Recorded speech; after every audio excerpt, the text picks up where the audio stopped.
Izinyunyana zezisebenzi INUMSA kanye neSouth African Cabin Crew Association zisigxekile isinqumo seNkampani yezindiza kuleli iSAA sokuhoxisa ukusebenza kwezindiza zayo emadolobheni athile kuleli kanye nasemazweni angaphandle.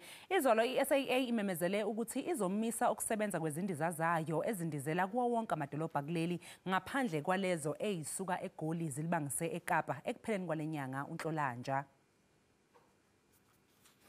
Ukusukela zinga-29 kulenyanga, iSAA izomisa ukusebenza kwezindiza zayo ezindizela eThekwini, eBhayi kanye naseMonti.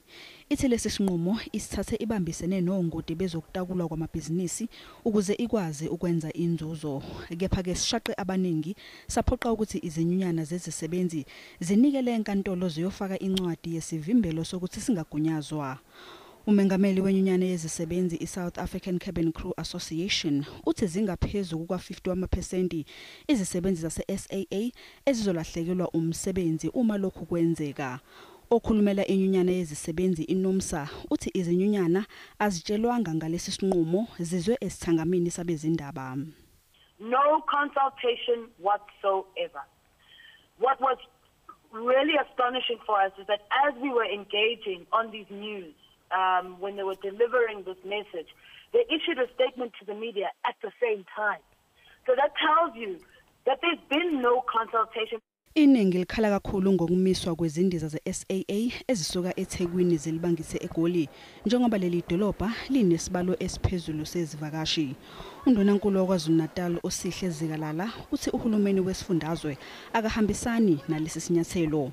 Uthi angeke siholele ekutheni kulahleki imisebenzi nje kuphela, kepha-ke siyokubukela phansi umnotho wesifundazwe iKwaZulu-Natal. Uthi abukho nobufakazi obuphathekayo obonisa ukuthi lezi zindiza zizomiswa ngoba zingangenisi inzuzo. Lesinqumo esithathiwe isinqumo esibone ngathi sithathwe ngaphandle kokubheka ama-facts okusho ukuthi izinto eziliqiniso.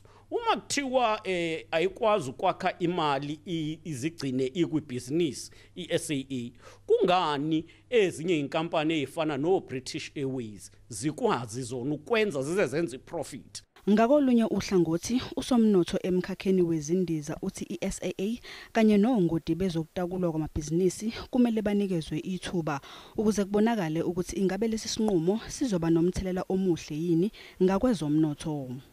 Well, let's give the business practitioners a chance and see whether they can make it. It is a industry where business rescue has been very successful in the USA, in Canada, and even in Europe. Kusenjalo iqembu lezombusazwe iDA seliphakamise ukuthi kuvalwe iSAA kulandela lesi sinqumo.